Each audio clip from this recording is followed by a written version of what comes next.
Just settling into a comfortable posture.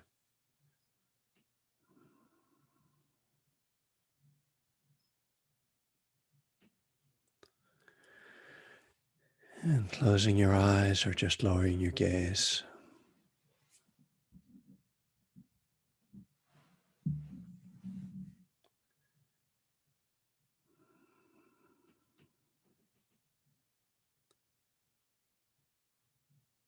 And spend some time just really letting your attention become absorbed into your body. Just feeling your body, feeling yourself as a body or that there is a body.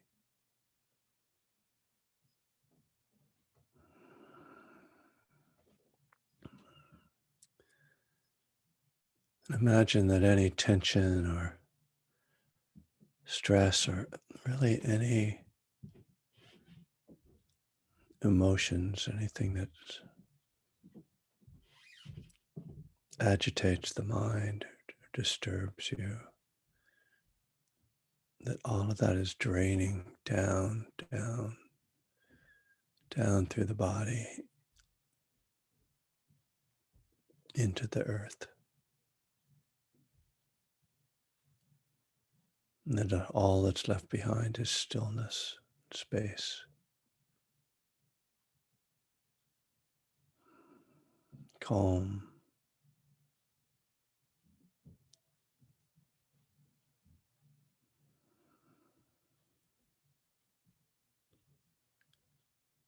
Releasing, softening.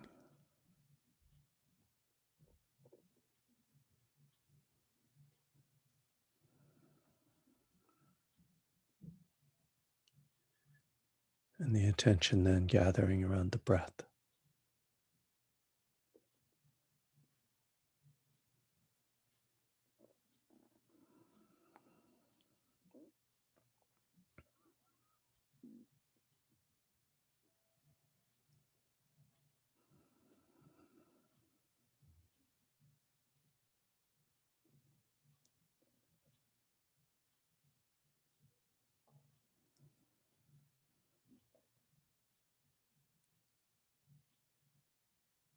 That sense of releasing, of draining out stress can continue in the background. Can actually work with the breath. When you exhale, letting that be the release.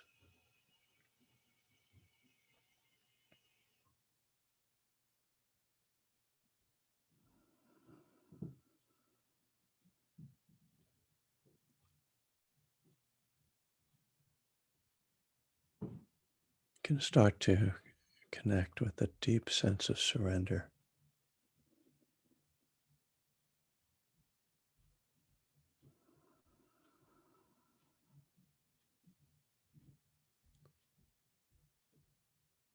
Sensing that it is safe to let go on this deep level.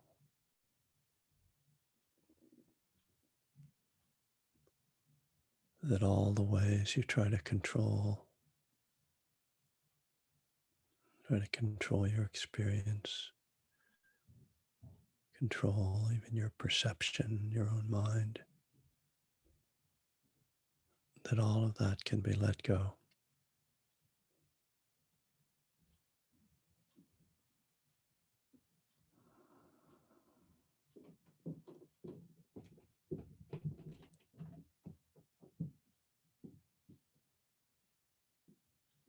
And we start to be aware of the deep and subtle ways that we hold on.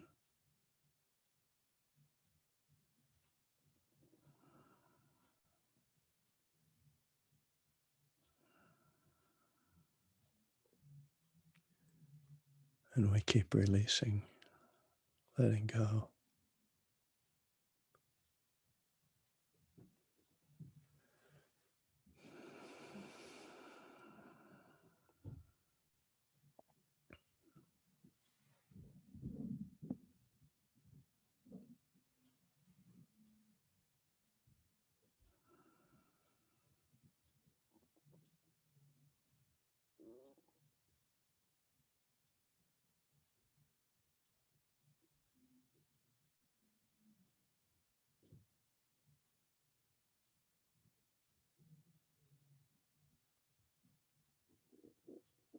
You might feel the intrusion of thoughts or old patterns of stress or fear.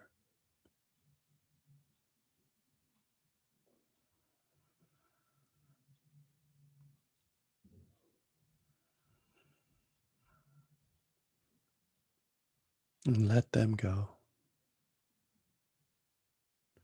even as they arise.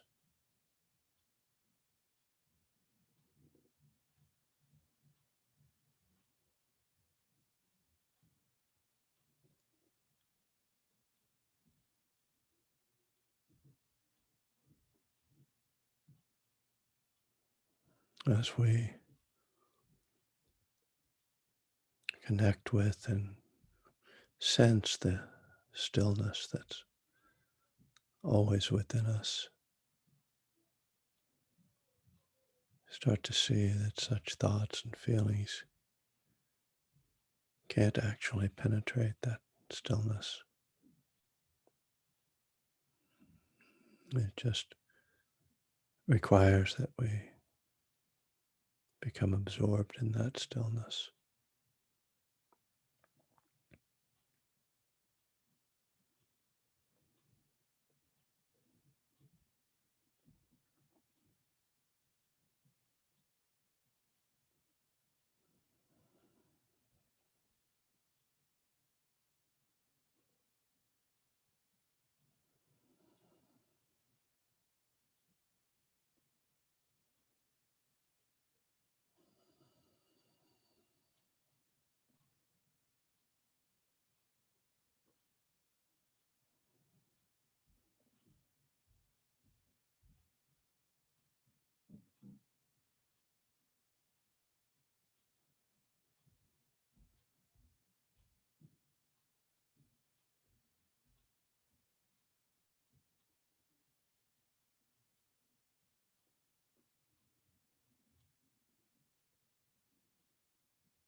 The breath is our companion in that quiet space.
And continue to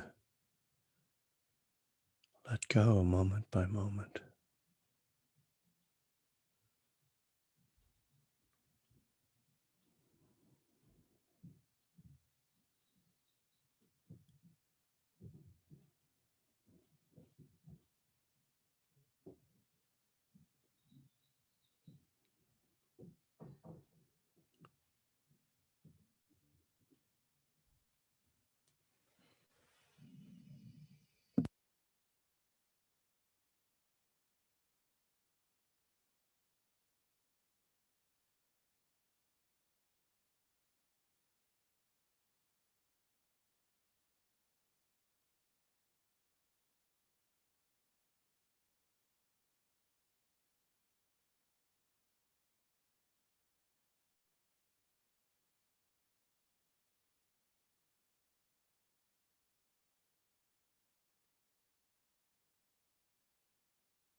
So I want to talk a little bit about what I just did there, which you may have noticed was different from my ordinary guided meditation. Typically, the instruction I give is not designed to evoke a particular mind state or a particular experience, but rather to give you the tools for working with whatever is arising for you and kind of help to train you in mindfulness, basically, to be mindful of thoughts and feelings, to be mindful of the body, um, which I think is the uh, is a safe thing to teach because you're not sort of necessarily trying to create something. It's also a tool that you can take and use. Um, The what I was pointing to this morning, though, was trying to actually help you to go into a particular mind state, of a kind of concentrated mind state. Um, and uh, as I often do, I kind of am sharing something that I'm working with myself, and so uh, the the immediate goal of this is has longer term goals, but the immediate goal of it really is to change your mind state. Uh, And and so, because 'cause I've been struggling with my own mood lately, I've been doing, more of this concentration-focused practice because concentration has a kind of cleansing or healing effect on the mood. It kind of resets the mind, because it kinda clears out all the things that are disturbing you, and then kind of, there's in that kind of emptiness, it's like a kind of reset, and so that at the end of a sit in which you're concentrated, the mood tends to be at least, neutralized, if not improved. And I could have added, and might have added, the smile, doing a slight smile as you're doing that practice, because that has both the effect of helping to concentrate, but especially of really tending to turn the mood. Um, but I don't often do this, partly because I'm not sure it works. That as a prompt, it's I'm not sure that. Uh, that just my saying these words necessarily is going to take you there.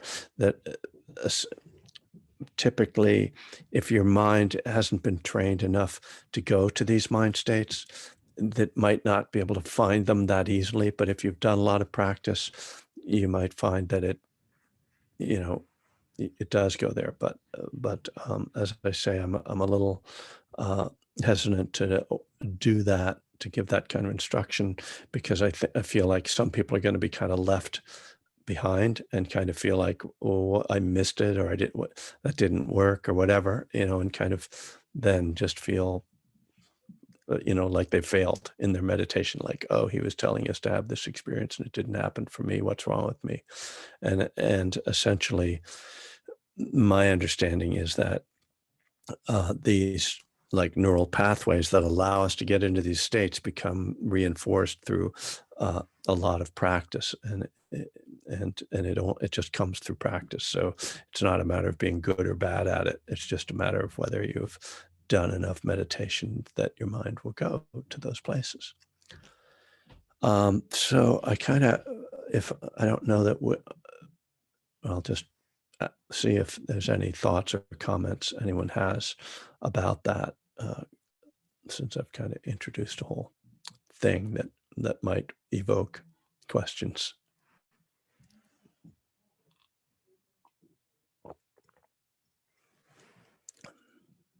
Huh. So either that made perfect sense. Oh, Debbie, yeah, I was going to say either that made perfect sense or nobody knows what I'm talking about, so they don't know what the heck to ask. Yes, Debbie, please. Yeah, I would like to share that it was very deep for me. It was very And you're a very experienced meditator, so just for the group to know that, right? So I appreciate that.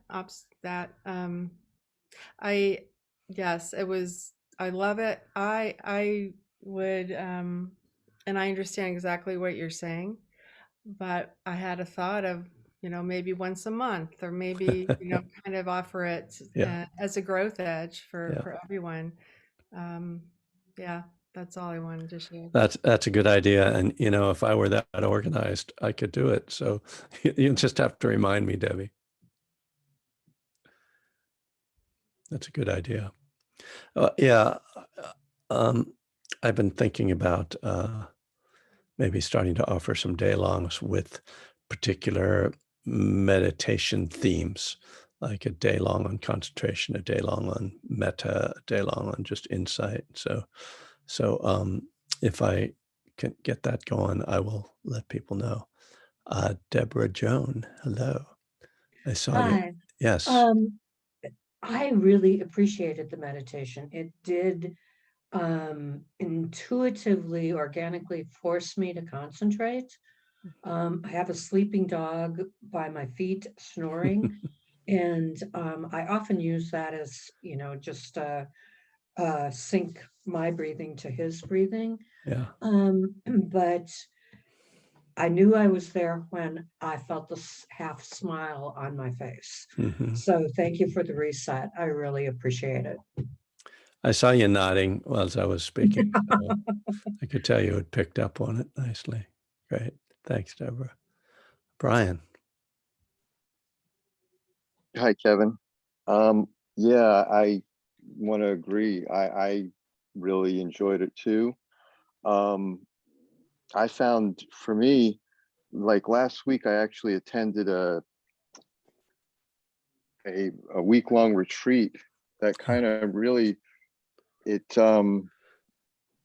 it really rejuvenated my meditation. And there's this one technique that I was using along with what you were doing, and it Mhm. and it really brought me to some calm stillness, and I really appreciate it. Thanks. Lovely. Thanks, Brian. Um,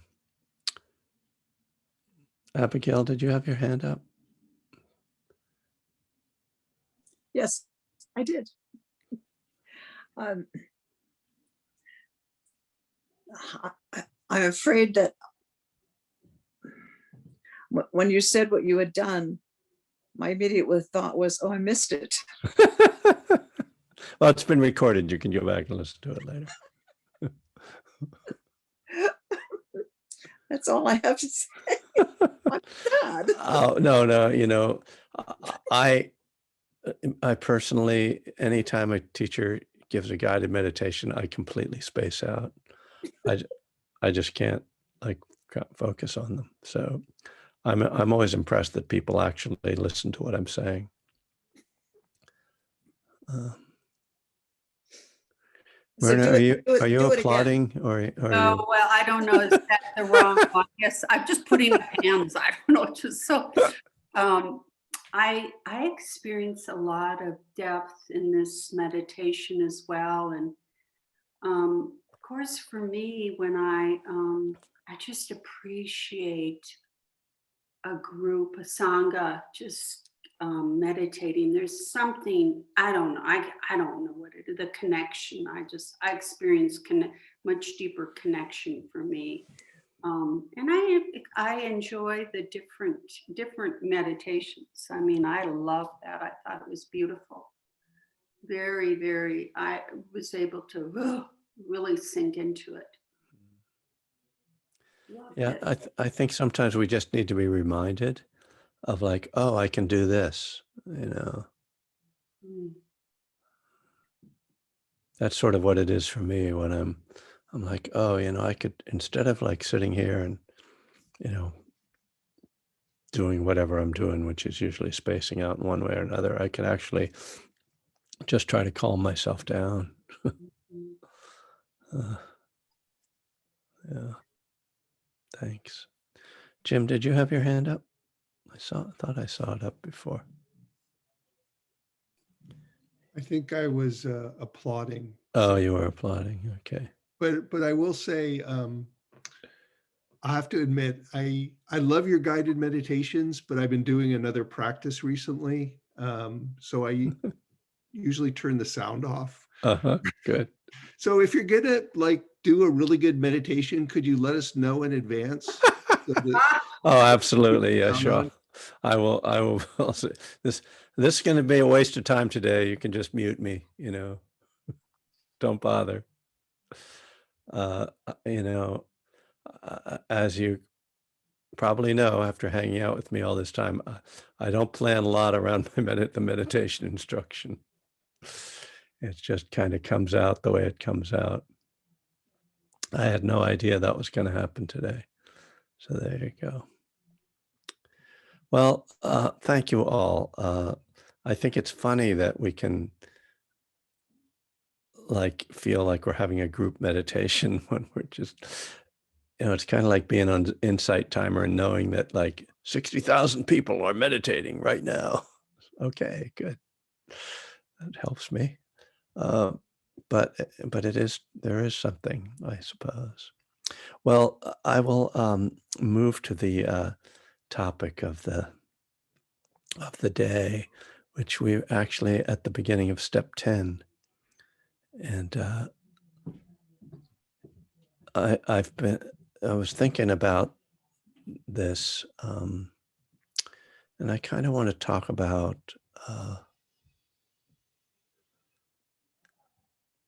well, I was thinking about sort of step 10 as being kind of the beginning of the closing of the steps that, and in one breath at a time, I have the steps divided into 3 sections.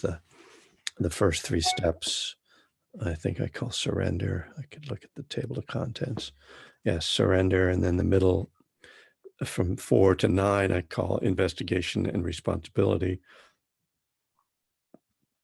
which I think is, there could be more to it, but, and then the third section, fulfillment.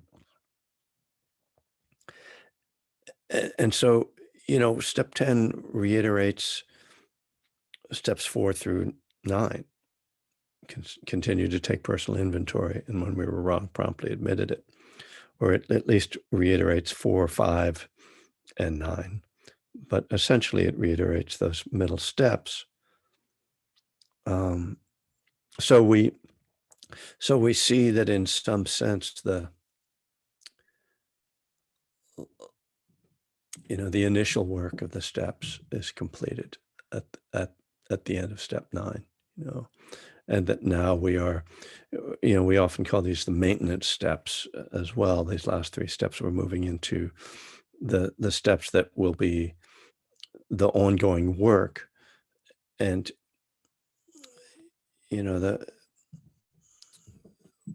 step 11 is the prayer and meditation. Step 12 is, refers to the spiritual awakening, but is often sort of the thing that's really emphasized in the 12-step world is the carrying the message.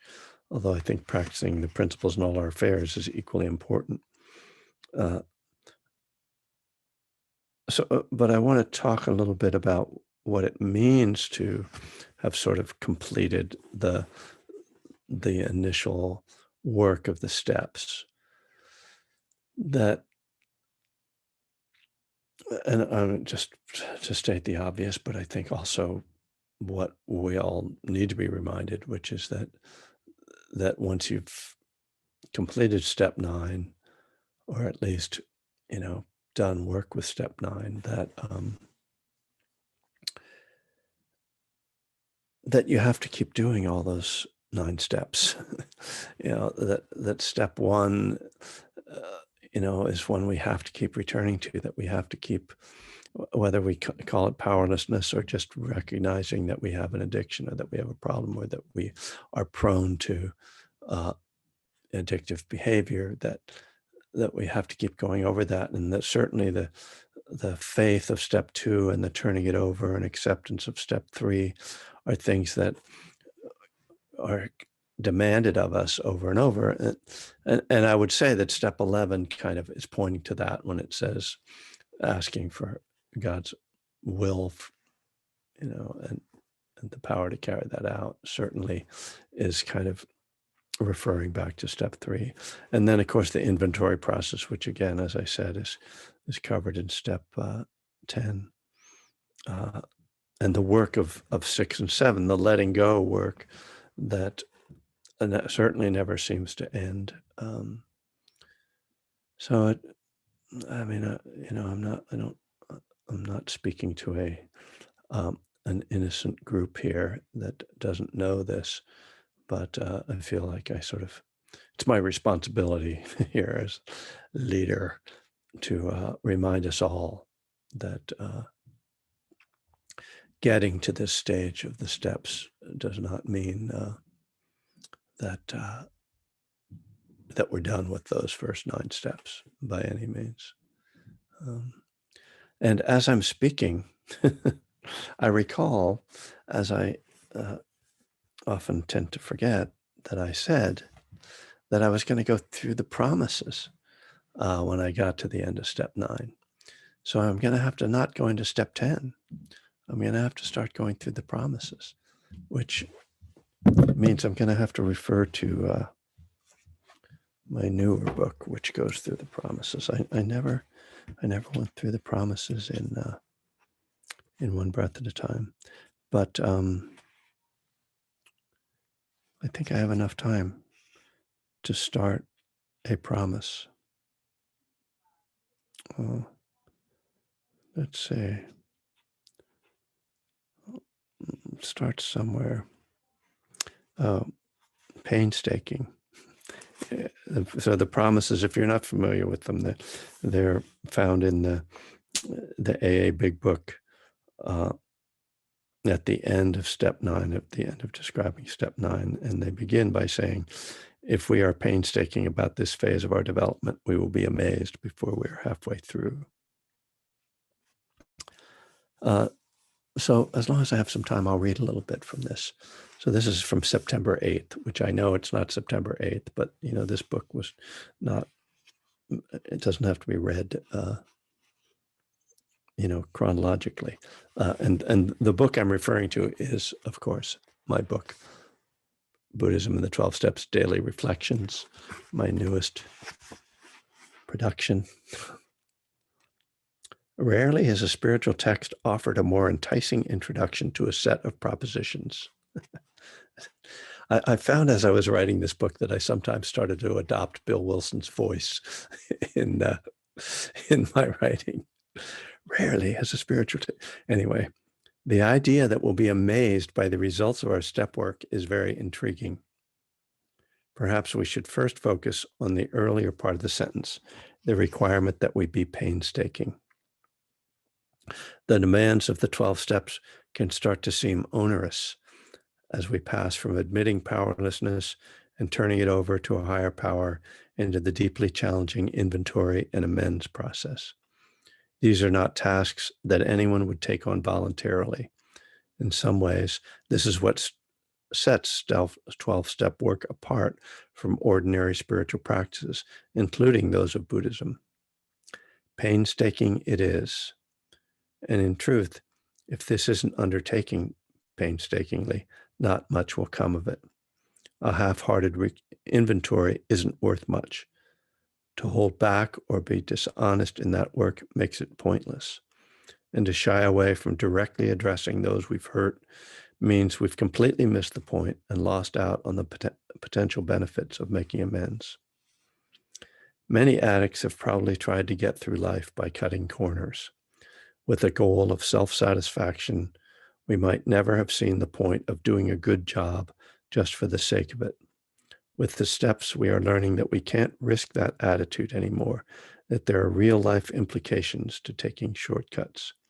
Here, it's either engage wholeheartedly or risk the consequences of relapse. And then at the end of each of these pages, I suggest something to reflect on for the day, and thus the name of the book, Daily Reflections. Today, consider if your step work has been painstaking. This doesn't mean you have done them perfectly, but rather that you have done your best and stayed honest and consistent in the process. Okay, that's not bad. I haven't read from this book since I published it, so I'm always scared when I open up. What did I say? Oh boy. I remember when I first started reading One Breath at a Time in public, because I went on like a book toury thing. And I was like, oh, this is terrible. Not terrible, but I kept running into these places where if you read the book in a certain way, like critically, which I hope you don't, where I kind of, as I do in all my, most of my teaching anyway, I kind of digress a lot and start talking about one thing. And by the end of the section, I'm talking about something else. So anyway, painstaking. It's not a bad topic, is it? So, so now I will let you chime in again if anyone. Oh, I heard a voice. Kevin, this is Dolores. I don't know if you could see me. I can see a fuzzy image. You know why I'm on the beach, but I didn't want to miss you. Well, you shouldn't be on the beach unless we can all be on the beach. It's really not Oh, fair. that's not fair. Next time come down. Okay. I can relate with everything that you're saying. I turned it on when you were talking about concentration. And I'm just learning through with Thich Nhat Hanh about the energies that Buddha told us about, and that mindfulness was the third one. And after that was the concentration and the insight, which is so important because it helps us to rest, really rest in our meditation before we begin the awareness of pain and suffering and begin to embrace it. So I did understand that about the concentration and how necessary it is. Yeah. But getting to what you're talking about with the 9th and the 10th step, I think that last time I spoke with you, I think it was Spirit Rock, you helped me get in touch with a denial that I was in. And I clarified it. I told you that I really understood what denial means. Don't even know it's a lie, because I really believe that my comment is that I was going to meetings outside of this area because I needed to be I wanted to be anonymous. I didn't want people to say, "Oh, there's Dolores," that kind of thing. I really thought I was honest about that. However, when I listened to you, I thought there was another part. I did not want to tell the people in this area that I had gained 45 pounds, like Miss OA, and that was the truth. And I did. I took care of that, and I think that was a 10th step. I really, I just felt so free. But I want to mention about the promises. I think that I just went through a painstaking inventory because it was different this time. It was more cleansing this time. And what I'm experiencing is, I think I shared it the first time I spoke with you, that I have the same abstinence and sobriety with food today that I had with alcohol 41 years ago. And I didn't think it was possible, and other people said it may not be possible. But I truly, truly do not think about food and do not obsess or anything about it. It's different. It's so different that it feels like when I gave up the alcohol that I didn't, it's not that I wasn't drinking, I didn't want to. And it's the same thing with the food. It's not that I'm not overeating, it's that I don't want to. And I think it's the focus is on, yes, abstinence and sobriety, but equal to that is that I want to be a person who has integrity and honor and decency. And I don't want to lie. I truly, truly don't want to. And I think that's why I'm experiencing this freedom from the food. So I'm finishing up my 9th step and about to start my 10th. So I really can relate with everything you're saying. So thank you. Nice. That's lovely. Thank you, Dolores. And I was listening to a talk from Bhikkhu Bodhi yesterday, and he was talking about 3 types of abstaining, and it was, referring to the precepts in Buddhism, abstaining from killing, from stealing, and from harming people through sexual misconduct. But of course, when I heard him say abstaining, I thought immediately of addiction and abstinence. And he said that there's 3 types, or that the Buddha said there were 3 types of abstinence. One is what he called sort of a natural abstinence, where we don't kill things just because we kind of sense that it's wrong, or maybe we've been brought up to believe it's wrong. And then so we could say, like, some people just don't have a problem with food or alcohol or drugs. It's like, they don't really make a thing of it. It's just sort of their natural inclination. And then there's a second kind, which is a kind of commitment, which I think of as a vow, but is also more of what we do when we step into recovery, is that we make this, it's explicit, it's very intentional.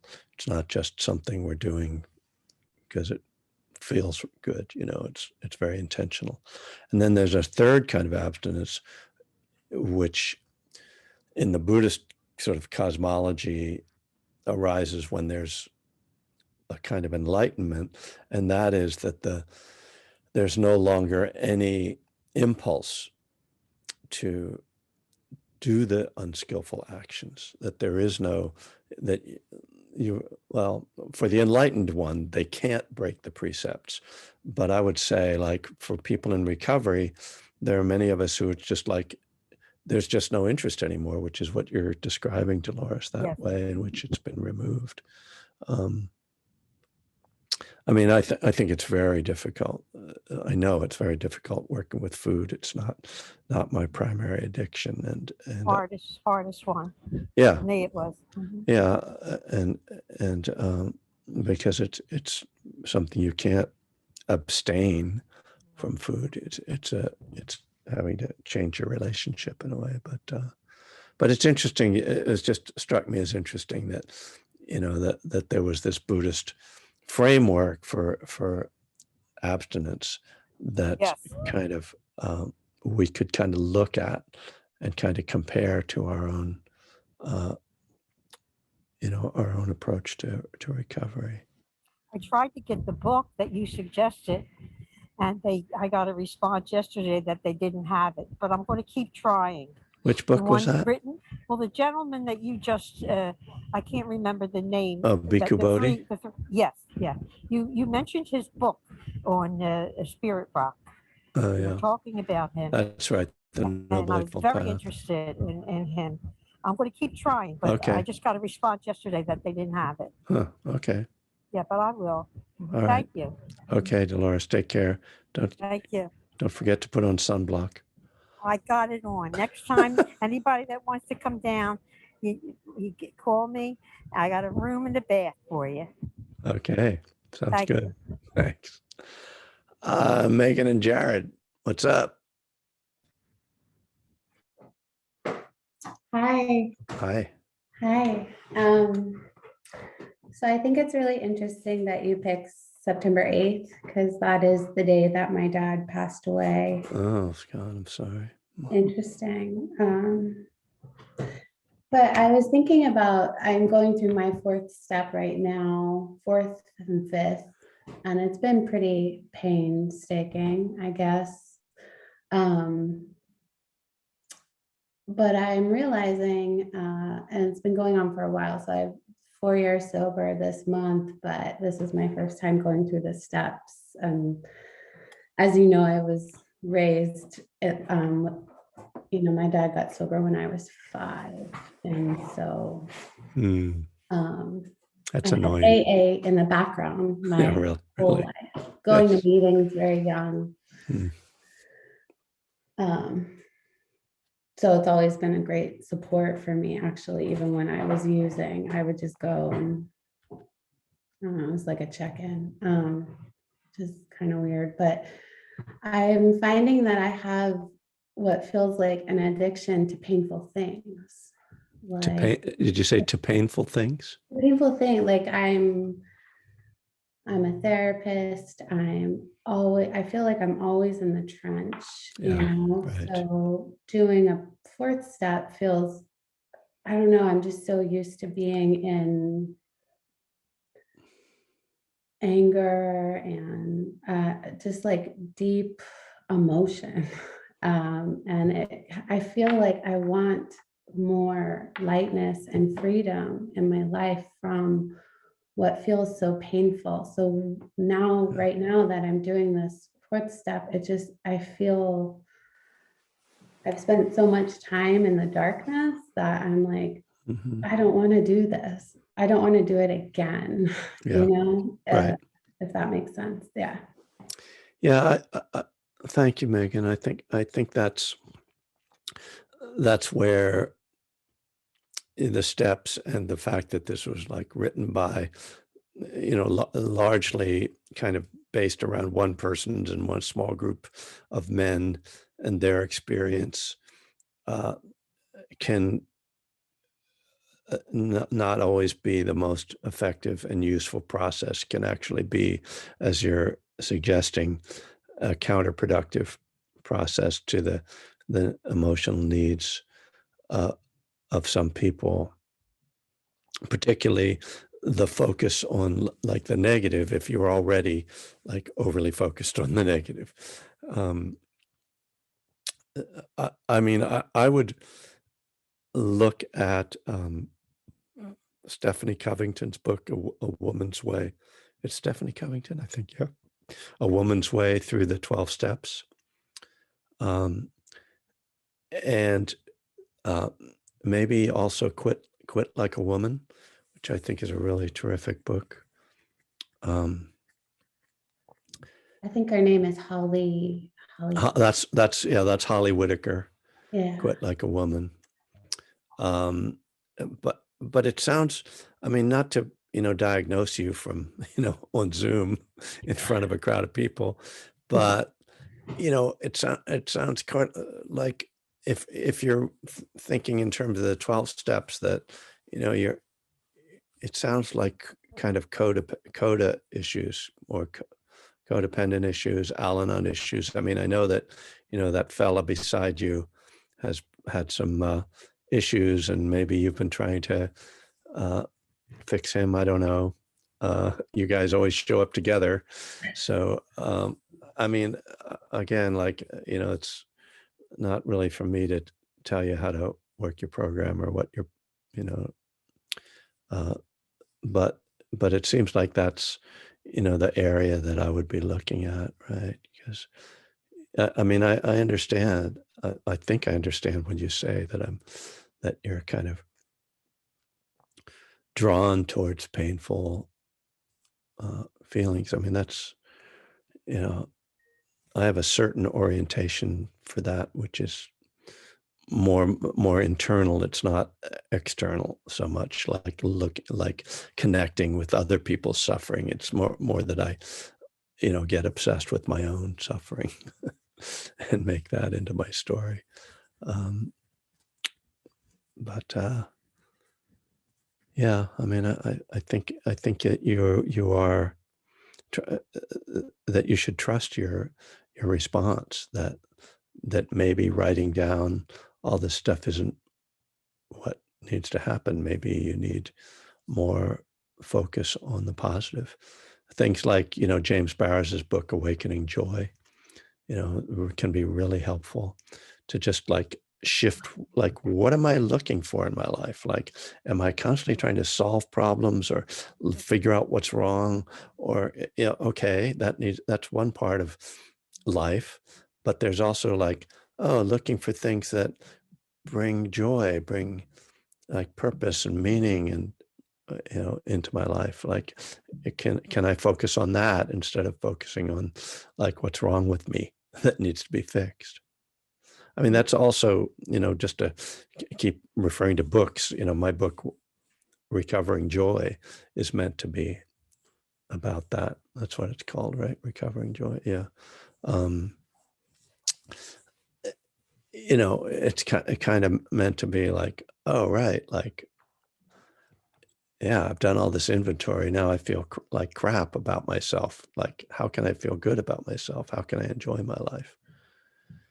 Mhm. Yeah, persistent challenge. So Yeah.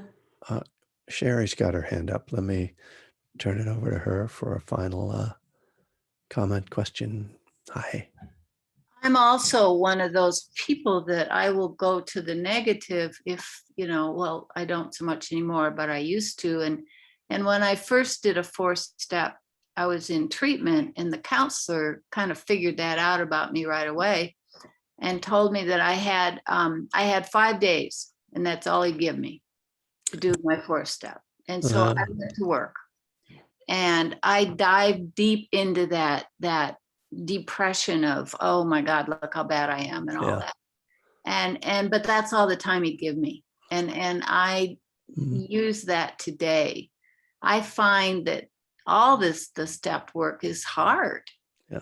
And when I have to go deep inside me and figure out who I am and find some things that maybe I don't really like, I give myself a certain bit of time to go into the work and do it really hard and really well, but I can't dwell there. I can't go down that well and stay there, because I'll just dwell in it for way too long. And I've learned that about me. I'll pass.